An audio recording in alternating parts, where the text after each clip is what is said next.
मित्रांनो नमस्ते. आज आपण जगाच्या भूगोलामधला भाग 2 घेणार आहोत. पृथ्वी संबंधीची माहिती आज आपण कलेक्ट करीत आहोत. जगाच्या भूगोलामध्ये आपण पहिल्या व्हिडिओ लेक्चरमध्ये बघितलेलं होतं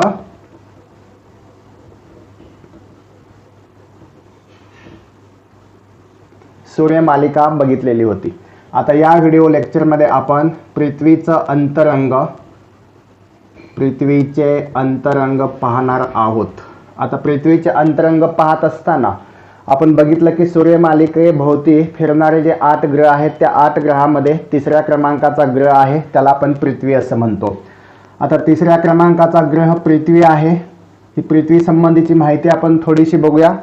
एक तिसरा क्रमांक आहे सूर्यापासूनचा, तिसरा क्रमांक. त्याच्यानंतर दुसरी गोष्ट आपण पृथ्वीच्या बाबतीमध्ये बघितली, पृथ्वीची फिरण्याची गती पश्चिमेकडून पूर्वेकडे. पृथ्वीला 2 गती आहेत, एक परिभ्रमण गती आहे, एक परिवलन गती आहे. पृथ्वी स्वतःभोवती फिरते, 24 तासामध्ये एक राऊंड कंप्लीट करते, त्याला परिवलन गती म्हणतात. पृथ्वी 365.1 दिवसामध्ये म्हणजे 1 वर्षामध्ये जी गती कंप्लीट करते, जो राऊंड सूर्याभोवती कंप्लीट करते त्याला परिभ्रमण गती असे म्हणतात. म्हणजे पृथ्वीला 2 गती आहेत, एक परिभ्रमण गती आहे, एक परिवलन गती आहे. म्हणजे तिसरा पॉईंट आपण परिवलन गती आणि परिभ्रमण गती याच्या संबंधीचं लक्षात येते का पहा. परिवलन गती स्वतःभोवती फिरण्याच्या गतीला परिवलन गती म्हणतात. दुसऱ्या भोवती ज्या वेळेला राऊंड काढला जातो त्याला परिभ्रमण गती म्हणतात. पृथ्वीच्या बाबतीमध्ये लक्षात ठेवा, परिवलन गतीमुळे दिवस आणि रात्र पृथ्वीवरती निर्माण होतात आणि परिभ्रमणामुळे पृथ्वीवरती ऋतूंची निर्मिती होते. ऋतू म्हणजे पावसाळा असेल, हिवाळा असेल, उन्हाळा असेल, या प्रकारचे ऋतू परिभ्रमणामुळे तयार होतात, परिवलनामुळे नाही. परिवलनामुळे दिवस रात्र सुरू होतात. आता याच्यामुळे परिवलन कालावधी 24 तासाचा आहे, परिभ्रमण कालावधी 366 किंवा 365.1 म्हणजे 365 दिवसांचा आहे. पृथ्वीच्या संबंधित चौथी बाब आपण काय केली, हा एकमेव ग्रह आहे ज्याच्यावरती सजीव वस्ती आहे. एकमेव ग्रह कशा संबंधीचा, सजीव वस्ती असलेला, सजीवाचं अस्तित्व असलेला एकमेव ग्रह म्हणून आपण याला ओळखतो. आणखीन एक महत्त्वाचा मुद्दा, एक उपग्रह आहे पृथ्वीला. कोणता उपग्रह आहे तुम्हाला माहिती आहे, चंद्र नावाचा उपग्रह पृथ्वीला आहे. याच्याशिवाय पुढचा घटक जर आपण बघितला, पृथ्वी संबंधीची माहिती बघितली तर सूर्य आणि पृथ्वी याच्यामधलं अंतर तुम्हाला माहिती असेल, नियर अबाउट म्हणजे साधारणपणे 15 कोटी किलोमीटरचं ते अंतर आहे. म्हणजे सूर्यापासून पृथ्वीपर्यंत अंतर मोजायचं असेल तर प्रकाश वर्ष हे एकक वापरतात. आता सूर्य आणि पृथ्वी हे अंतर 15 कोटी किलोमीटरचं अंतर आहे. पृथ्वीचा क्रमांक सूर्यापासून तिसरा क्रमांक आहे. सूर्यापासून जर एखादा सूर्यकिरण यायचा म्हटलं, बरेचसेच येतात, तर त्या सूर्यकिरणाला पृथ्वीवरती पोचायला लागणारा कालावधी किती कालावधी आहे, तर तो कालावधी आहे 8 मिनिटे आणि 18 सेकंद एवढा कालावधी आहे.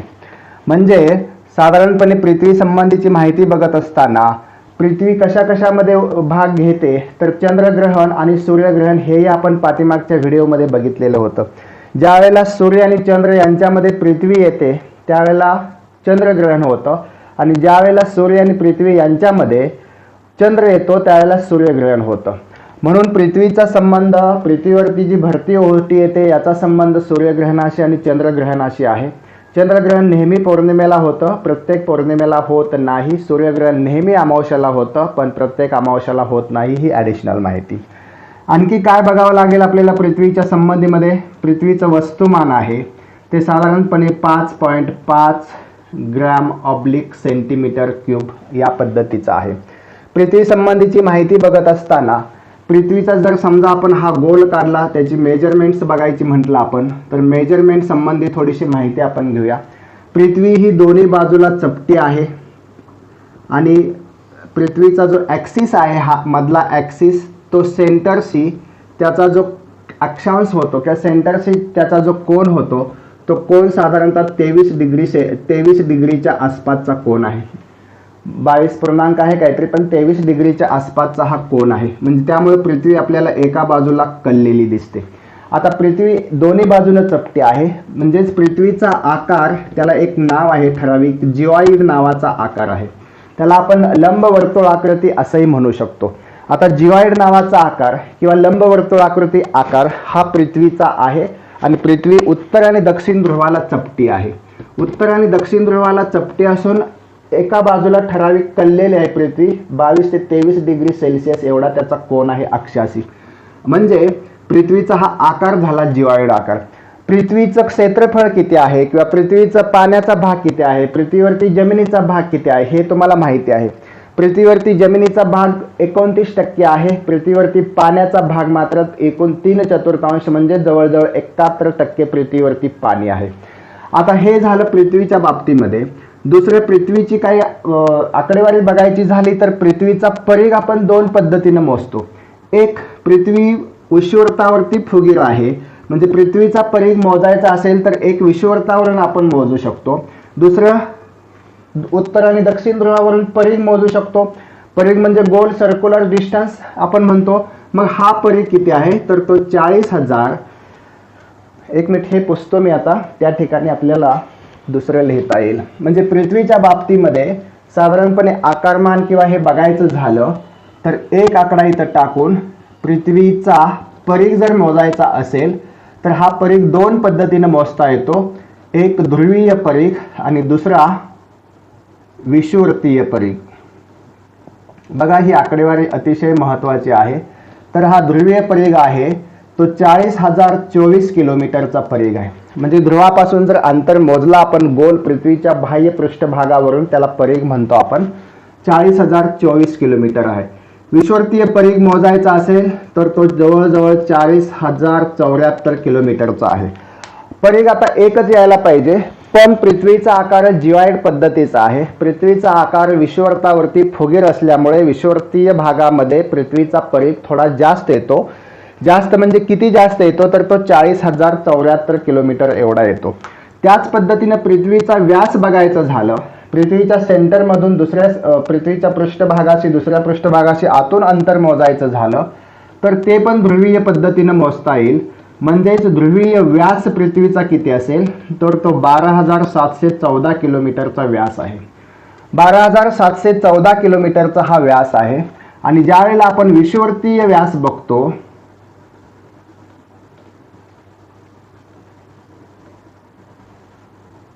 तो व्यास 12,754 किलोमीटरचा आहे. म्हणजे 2 पॉइंट कुठले बघा इथं महत्वाचे आहेत. एक आपण ध्रुवीय परिघ बघितला, एक आपण विषुववृत्तीय परिघ बघितला पृथ्वीचा, ध्रुवीय व्यास बघितला, विषुववृत्तीय व्यास बघितला. 12,754 किलोमीटर हा विषुववृत्तीय व्यास आहे. म्हणजे जो थोडा जास्त आहे, ध्रुवीय व्यास थोडा कमी आहे, 12,714 त्याला म्हणतो आपण. एक आपण बघितलं याच्यामध्ये ध्रुवीय व्यास बघितला, ध्रुवीय परिघ बघितला, विषुववृत्तीय परिघ बघितला, ध्रुवीय व्यास बघितला, विषुववृत्तीय व्यास बघितला. साधारणपणे 6,400च्या आसपास पृथ्वीची त्रिज्या आहे. ही त्रिज्या वेगवेगळी ध्रुवावरून घेतली, कुठून घेतली तर येते. म्हणजे साधारणपणे पृथ्वीचं गुरुत्वाकर्षण आणि चंद्राचं गुरुत्वाकर्षण हे 1/6 आहे. म्हणजे साधारणपणे चंद्राचं गुरुत्वाकर्षण हे 1 आहे जर पृथ्वीचं 6 असेल. याचा अर्थ असा, पृथ्वीवरती एखाद्या माणसाचं वजन जर 60 किलोग्रॅम असेल तर चंद्रावरती फक्त 10 किलोग्रॅम भरतं.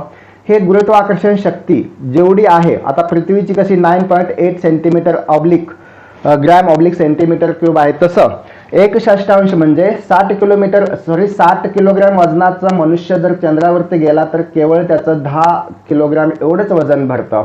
चंद्राच्या पृष्ठभागावरती सहज आपण चालायला गेलो तर असं खूप उंच उड्या मारल्यासारखं होतं. हे कशामुळं तर गुरुत्वाकर्षण शक्तीमुळं. गुरुत्वाकर्षण शक्ती कशाला म्हणायचं, पृथ्वीच्या सेंटरमध्ये अशी एक ताकद आहे की ती पृथ्वीभोवती फिरणारे सगळे पदार्थ जे असतील ते पृथ्वीकडे खेचून घेण्याचं काम ही गुरुत्वाकर्षण शक्ती करते. याचा शोध न्यूटनने लावलेला होता. ग्रॅव्हिटेशनल पॉवर त्याला म्हटलं जातं. ही अवकाशामध्ये फिरणाऱ्या सगळ्या वस्तूंच्या मध्ये असते, सगळ्या ग्रहांच्या मध्ये असते, ताऱ्यांच्या मध्ये असते.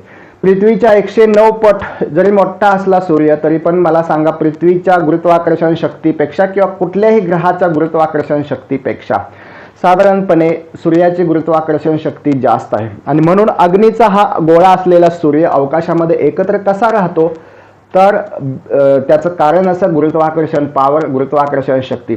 मग हे सगळे जे पृथ्वी, सूर्य, चंद्र असतील, सगळे ग्रह असतील जे 8 आहेत, ते सगळे ग्रह अवकाशामध्ये, स्पेसमध्ये, ह्या पोकळीमध्ये एकमेकाशी रिलेटेड असे सारखे फिरत असतात. ते कुठेही हलत नाहीत फारसे, आपापल्या कक्षेमध्ये पुढं मागं थोडे होतील पण आपापली कक्षा सोडत नाहीत. असं का होतं?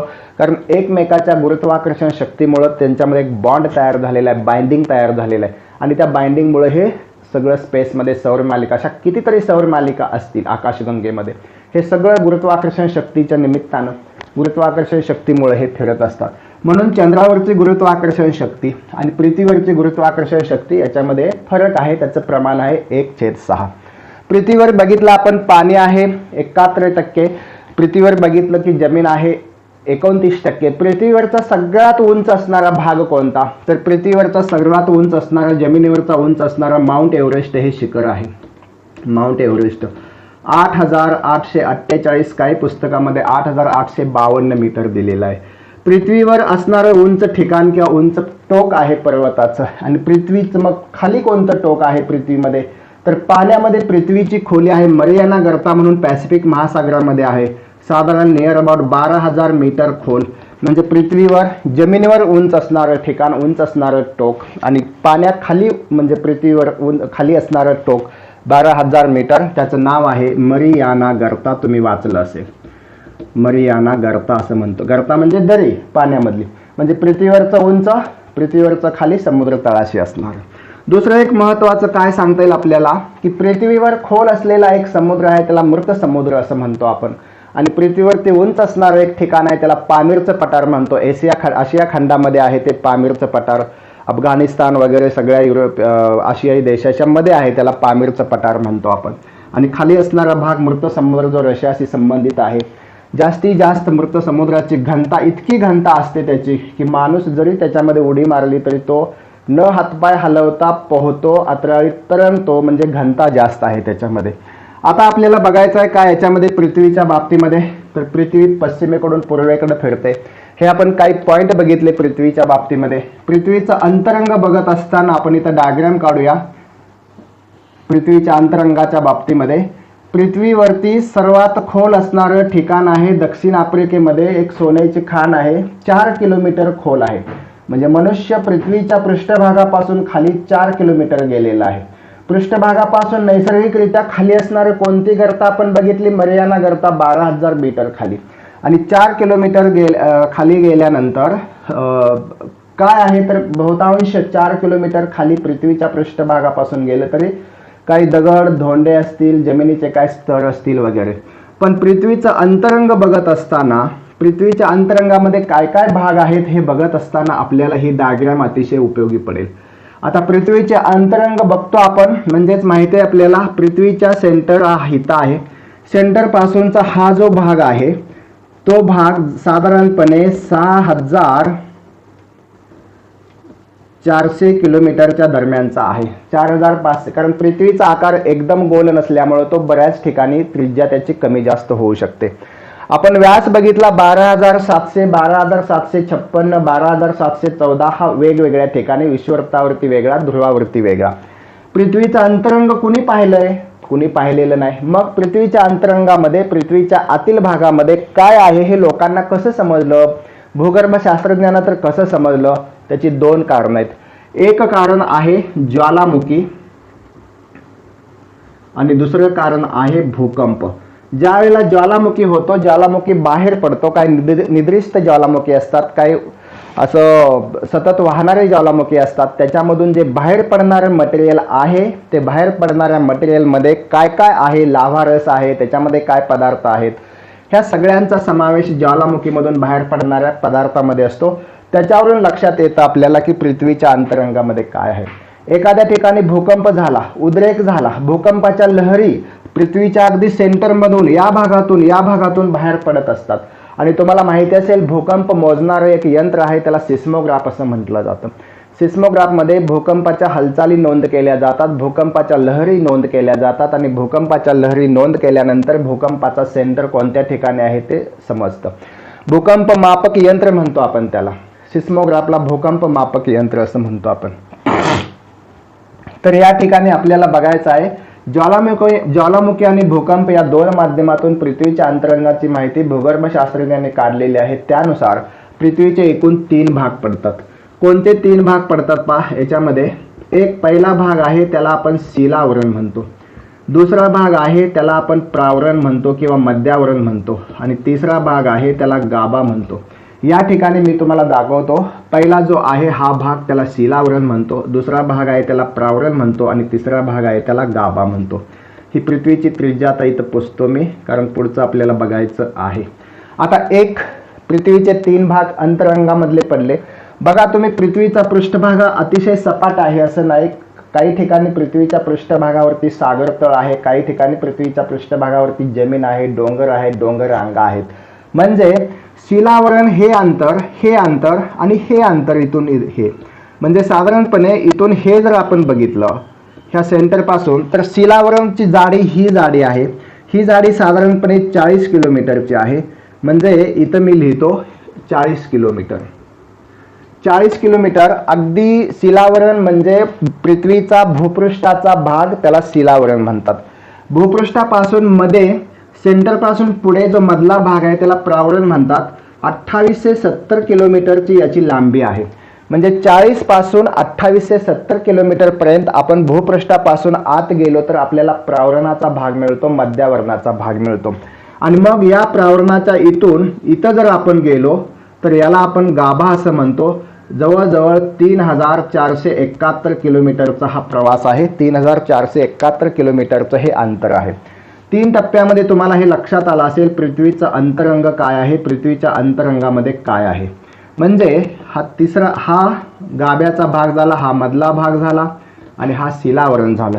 पुन्हा एकदा सांगतो, पृथ्वीच्या पृष्ठभागापासून प्रावरणापर्यंत म्हणजे हा एवढा भाग 40 किलोमीटरचं अंतर आहे. 40 किलोमीटर पासून प्रावरण चालू होतं ते इथंपर्यंत 2870 किलोमीटर आहे. आणि 2870 किलोमीटर इथं प्रावरण संपतं, आणि प्रावरणापासून ह्या सेंटरपर्यंत घेतलं आपण तर हे जे अंतर आहे हे इथून इथं, इथून इथं आणि इथून इथं. म्हणजे हे शिलावरण झालं, हे प्रावरण झालं, हा गाभा झाला. 3471 किलोमीटर. 3 पार्ट आहेत पृथ्वीच्या अंतर्गत भागामध्ये. यापैकी सर्वात कठीण असणारा भाग आहे तो शिलावरणाचा भाग आहे. शिलावरणामध्ये पण 2 भाग येतात. एक येतो सियाल नावाचा भाग, सियाल, आणि दुसरा येतो सायमा. सियाल वरती असतो साधारणपणे 30 किलोमीटर, आणि हा साधारणपणे 8 किलोमीटरचा भाग आहे सियाल. पृथ्वीच्या भूपृष्ठभागापासून प्रावरणापर्यंत म्हणजे इथून इथं 2 भाग पडतात. वरचा जो भाग असतो त्याला आपण, हा टोटल 40 किलोमीटरचा झाला. त्याच्यामध्ये सियाल 30 किलोमीटर आणि सायमा 8 किलोमीटर. सियालमध्ये काय आहे, सियाल हा शिलावरणाचा वरचा भाग आहे, आणि ज्याला सागर तळाचा भाग म्हणतो त्याला सायमा म्हणतो आपण. सागर तळाच्या भागामध्ये आणि सियालमध्ये कोणते कोणते घटक आहेत हे बघत असताना, सियालच्या भागामध्ये म्हणजे सियालमध्ये सिलिका आणि अल्युमिनियम यांचा समावेश असतो. Si+Al. सिलिका आणि अल्युमिनियम हे सियालमध्ये झालं. आणि सायमामध्ये म्हणजे सागर तळाचा जो भाग असतो त्याच्यामध्ये सिलिका आणि मॅग्नेशियम यांचा समावेश असतो. म्हणजे सियाल आणि सायमा मिळून शिलावरण बनतं. टोटल 40 किलोमीटर, अर्थात 40 किलोमीटरपेक्षा कमी जास्त असू शकतं, कारण हा जो भाग आहे शिलावरणाचा तो सगळीकडे समानच काही, म्हणजे सरासरी याची 30 किलोमीटरची उंची आहे. कुठं 40, कुठं 30, कुठं 32 अशी असू शकेल. म्हणजे सियाल आणि अल्युमिनियम, सिलिका आणि अल्युमिनियम सियालमध्ये, आणि सिलिका आणि मॅग्नेशियम हे सायमामध्ये आले. सायमा हा सागर तळाचा पृष्ठभाग आणि सियाल हा वरचा जमिनीचा पृष्ठभाग, एवढं लक्षात ठेवायचं. मग आपण प्रावरणाकडे वळूया, मध्यावरणाकडे वळूया. हा संपूर्ण सेमी लिक्विड भाग आहे. आता सेमी आणि लिक्विड म्हणजे धड पाणी नाही, धड सॉलिड नाही, घन नाही आणि द्रवही नाही. तर याच्यामध्ये त्याला आपण सेमी लिक्विड भाग म्हणतो. म्हणजे हा जो भाग आहे याच्यामध्ये प्रावरण याला म्हणतो आपण, मध्यावरण म्हणतो. हा लिक्विड भाग आहे. घट्ट चिखल ज्याला आपण म्हणतो, किंवा थोडंसं चिखलासारखा भाग आहे. म्हणजे द्रवरूपी नाही आणि अतिशय घनरूपी नाही, अशा पद्धतीचा भाग म्हणतो त्याला आपण. त्याला प्रावरण असं म्हणतात, म्हणजे सेमी लिक्विड असा भाग म्हणतात. यात किती लांबीचा आहे, 2870 किलोमीटरचा हा मधला भाग आहे. आता तिसरा भाग किंवा या मधल्या भागामध्ये काय आहे, तर मधल्या भागामध्ये Fe+Mgचा समावेश आहे. लोहाचं प्रमाण जास्त आहे याच्यामध्ये, मॅग्नेशियमचं प्रमाण जास्त आहे. आणि गाभा जो भाग आपण शेवटचा बघणार आहे तो इथून इथपर्यंतचा म्हणजे साधारणपणे 3471 किलोमीटरचा हा अतिशय कठीण असलेला भाग आहे. अतिशय कठीण असलेला भाग याचा अर्थ असा की सगळ्यात कठीण असणारा भाग गाभा, त्याच्यानंतर कठीण असलेला शिलावरण आणि त्याच्यानंतर कठीण म्हणजे कमी कठीण असलेला प्रावरण. म्हणजे सर्वाधिक कठीण हा सेमी लिक्विड आणि हा कमी कठीण. शिलावरणामध्ये दोन येतात, सियाल आणि सायमा. प्रावरणामध्ये Fe+Mg, लोह आणि मॅग्नेशियमचं प्रमाण जास्त आहे, त्याला सेमी लिक्विड असं म्हणतात. भूकंपाची सर्वाधिक केंद्र कोणत्या भागामध्ये असतात तर ती प्रावरण किंवा मध्यावरणामध्ये असतात. गाभा हा अतिशय कठीण असलेला भाग आहे. आता ह्या सगळ्याचं जवळजवळ पृथ्वीच्या सेंटरचं तापमान 5000 डिग्री सेल्सिअस. कठीण म्हणजे दगडागत कठीण असं आपण म्हणू शकत नाही. जवळजवळ 13 ग्रॅम/सेंटीमीटर क्यूब एवढी घनता आहे याची. आणि मग या सगळ्यामध्ये 5000 डिग्री सेल्सिअस तापमान असतं सेंटरचं पृथ्वीच्या, आपण बघितलेलं आहे. आणि याच्यामध्ये पृथ्वीची घनता पण आपण सरासरी बघितलं आहे 5.5 ग्रॅम/सेंटीमीटर क्यूब.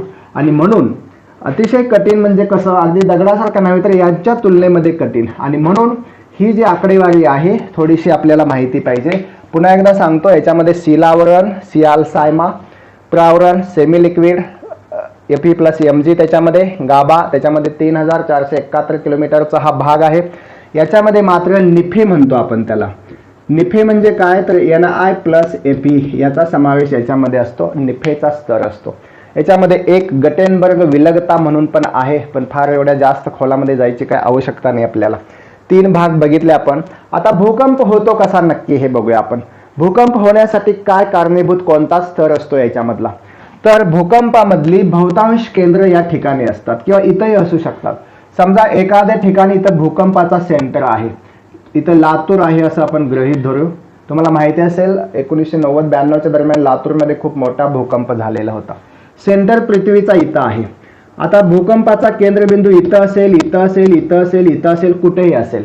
ज्यावेळेला भूकंप येतात त्यावेळेला 2 प्रकारच्या लहरी तयार होतात भूकंपाच्या अंतर्गत जो सेंटर असतो त्या सेंटर पासून.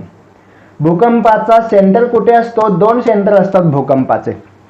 कोणते 2 सेंटर असतात तर एक भूकंपाच्या पृष्ठभागावर एक सेंटर असतो, भूकंपाच्या अंतर्गत भागामध्ये एक सेंटर असतो. समजा मी सांगितलं इथं की इथं भूकंपाचा सेंटर आहे, इथून ज्या लहरी साधारणपणे अशा इथं येतात त्याला आपण प्राथमिक लहरी म्हणतो, म्हणजे प्रायमरी वेव्ज म्हणतात त्याला प्राथमिक लहरी असं म्हणतात.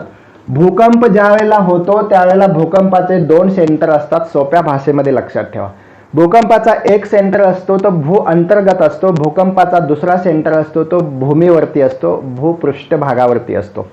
आणि मग 2 प्रकारच्या लहरी कोणत्या तर जिथं भूकंपाचा सेंटर असतो तिथून भूपृष्ठावरती जिथं सेंटर असतो तिथं प्राथमिक लहरी अशा वेव्ज जातात. या लहरी तिन्ही भागातून जातात, त्यांना कुठलाही अडथळा येत नाही. घन असो, द्रव असो, सेमी लिक्विड असो, तिन्ही भागातून जाणाऱ्या या प्रायमरी वेव्ज आहेत. दुसऱ्या एक वेव्ज इथूनच तयार होतात, त्या इथंपर्यंत जातात, इथून इथं जात नाहीत, पुन्हा इथं जातात आणि इथं त्यांचा हे होतं.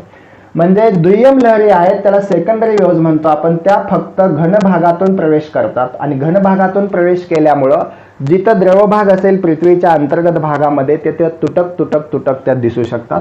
इथं आपण बघितलं त्या पद्धतीनं त्या दिसत नाहीत आणि पुन्हा इथं दिसू शकतात. म्हणजे प्राथमिक लहरी आणि दुय्यम लहरी यांची माहिती महत्वाची आहे. याला पी वेव्ज, एस वेव्ज असंही म्हणतात. आणि मग जिथं सेंटर असेल भूकंपाचा त्या सेंटर पृथ्वीच्या पृष्ठभागावर तिथून आडव्या ज्या पसरतात त्याला भूपृष्ठ लहरी असं म्हणतात. अर्थक्वेक भूकंपाला म्हणतात, त्यावेळेला अर्थ वेव्ज तयार होतात. भूकंपाचा आवाका किती आहे तेवढ्या भागामध्ये आडव्या पसरणाऱ्या ज्या लहरी असतात त्याला भूपृष्ठ लहरी असं म्हणतात. आणि मग भूपृष्ठ लहरीवरती ठरतं की किती नुकसान एखाद्या ठिकाणी भूकंपानुसार झालेलं आहे ते. म्हणजे मी भूकंपाची माहिती सांगितली. भूकंपाच्या बाबतीमध्ये भूकंपाची तीव्रता रिश्टर स्केलवरती मोजली जाते. भूकंपाची तीव्रता कशावरती असते, भूकंपाचा भूअंतर्गत सेंटर किती लांब आहे किती जवळ आहे त्याच्यावरती असतं. प्रायमरी वेव्ज बघितल्या, सेकंडरी वेव्ज बघितल्या आणि मग हे सगळं नोट केलं जातं भूकंप मापक सिस्मोग्राफ यंत्रामध्ये. आणि म्हणून आपल्याला कळतं की भूकंपाचा केंद्र कुठे आहे, भूपृष्ठावरती कुठे आहे. तर साधारणपणे पृथ्वीच्या अंतरंगामध्ये एवढी माहिती आहे. पृथ्वीच्या अंतरंगानंतर पृथ्वीचं बाह्य वातावरण कशा पद्धतीचं आहे तेही आपण बघायचं आहे. म्हणजे थोडक्यात आज जी माहिती आपण घेतली त्याच्यामध्ये आकडेवारी थोडीशी बघितली. पृथ्वीच्या अंतरंगाची माहिती ही परीक्षेच्या दृष्टिकोनातून अत्यंत माहिती आहे. पृथ्वी संबंधीची माहिती आपण बघितली. माहिती घेत असताना पृथ्वी पृथ्वीची घनता किती आहे, पृथ्वीचा व्यास किती आहे, पृथ्वीचा परिघ किती आहे, त्याच्यानंतर पृथ्वीचं ध्रुवीय व्यास असेल, विषुववृत्तीय व्यास असेल, अक्ष किती वरती आहे, पृथ्वीवरती उंच ठिकाण कोणतं, पृथ्वीवरती खाली खोल असणारं ठिकाण कोणतं, या संबंधी माहिती आपण बघितली. त्याचसोबत पृथ्वीचा अंतरंग हे आपण बघितलेलं आहे. पुन्हा एकदा सांगतो, पृथ्वीच्या अंतरंगाच्या बाबतीमध्ये पृथ्वीच्या अंतरंगामध्ये आपण खोल खाली जावं, तसं 32 मीटर अंतर आपण खोल गेलं तर 1 डिग्री सेल्सिअस तापमान वाढतं. पृथ्वीच्या भूपृष्ठापासून खाली 32 मीटर गेल्यानंतर 32 मीटर जर आपण गेलो पृथ्वीच्या पृष्ठभागापासून आतमध्ये तर 1 डिग्री सेल्सिअस तापमान वाढतं. म्हणजे पृथ्वीच्या भूपृष्ठापासून पृथ्वीमध्ये आत खोल गेल्यानंतर तापमान वाढत जातं, ते सेंटरला 5000 डिग्री सेल्सिअसपर्यंत असतं. आणि म्हणून पृथ्वी संबंधी जो अंतरंगाचा भाग बघतो आपण, तो पहिला बघितला आपण शिलावरण, भूपृष्ठाचा सगळ्यात वरचा भाग. मध्ये जो भाग असतो त्याला मध्यावरण किंवा काय म्हणतो आपण, त्याला प्रावरण म्हणतो. आणि पृथ्वीचा सेंटरचा भाग असतो त्याला गाभा म्हणतो. पृथ्वीचा जो आपण वरचा शिलावरणाचा भाग बघितला, सरासरी 30 ते 40 किलोमीटर त्याची रुंदी असते. त्याचा वरचा भाग असतो त्याला सियाल म्हणतो. सागर तळाचा भाग असतो त्याला सायमा म्हणतो. मध्यावरणामधला भाग असतो त्याला आपण सेमी लिक्विड म्हणतो, कारण तो धड सॉलिड नाही धड लिक्विड नाही, मधली स्टेज आहे त्याची. आणि त्याच्यामध्ये भूकंपाची जास्तीत जास्त केंद्र असतात. त्याची लांबी मी तुम्हाला सांगितलेली होती, 40 पासून 28 ते 70 किलोमीटरपर्यंत आहे. त्याच्यानंतर सेंटरचा भाग आहे, कठीण भाग आहे, त्याला गाभा म्हणतो आपण. 3471 किलोमीटर प्रावरणाच्या भागापासून सेंटरपर्यंतचा भाग आहे. म्हणून पृथ्वीची एकूण त्रिज्या बघितली आपण तर 12,714 हा व्यास झाला. त्याची निम्मी आपण केली तर आपल्याला त्रिज्या मिळते 6,400च्या आसपास वगैरे. ही सगळी माहिती बघितल्यानंतर आपल्यापुढे एक गोष्ट क्लिअर झाली असेल की पृथ्वीची माहिती ग्रहांच्या मालिकेमध्ये, सौर मालिकेमध्ये पृथ्वी संबंधी काही वैशिष्ट्यपूर्ण माहिती कलेक्ट करावी लागेल. आणि मग पृथ्वीच्या अंतरंगामध्ये काय काय आहे हे बघावं लागेल. भूकंप आणि ज्वालामुखी याच्यावरून आपण गेस केलं शास्त्रज्ञांनी की पृथ्वीच्या अंतरंगात काय काय असेल, ते आज या व्हिडिओमध्ये मी तुमच्यासमोर मांडलेलं आहे. याचा पुढचा व्हिडिओ आपण भूगोलाचा लवकरच अपलोड करीत आहोत मित्रांनो. धन्यवाद. मला आशा आहे तुम्हाला हे समजलं असेल. अगदी सोप्या पद्धतीने मी सांगण्याचा प्रयत्न केलेला आहे. ओके. जय हिंद, जय महाराष्ट्र.